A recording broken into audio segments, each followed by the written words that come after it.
दामिनीचा खरा चेहरा येतो थोरसमोर. थोरला कळतं की दामिनी सावीच्या बाबांना मारण्याचा प्लॅन केलेला आहे.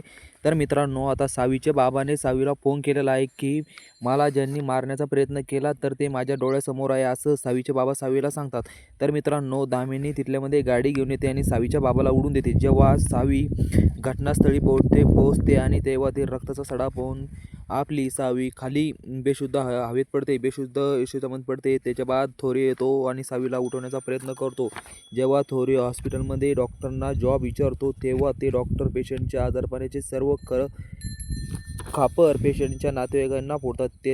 त्यांचे असे म्हणणे असते की पेशंटच्या नातेवाईकांनी काहीतरी खायला दिलेले, त्यामुळे त्यांची ही अवस्था झालेली आहे. जेव्हा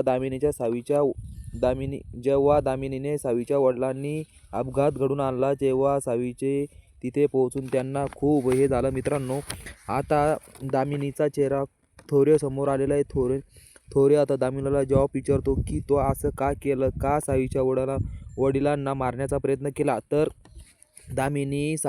दामिनी थोरपुढे असं गुतत बोलायला लागली की मी मारण्याचा प्रयत्न नाही केला, तू माझ्यावरती का शंका घेत आहे, असं म्हणत आहे थोरेला. तर मित्रांनो, आता गाडीने उडून दिलेले आहे आपल्या सावीच्या बाबाला दामिनीने. तर असं फोन करून सावीच्या बाबाने सावीला सांगितलं होतं की मला मारण्याचा प्रयत्न सावी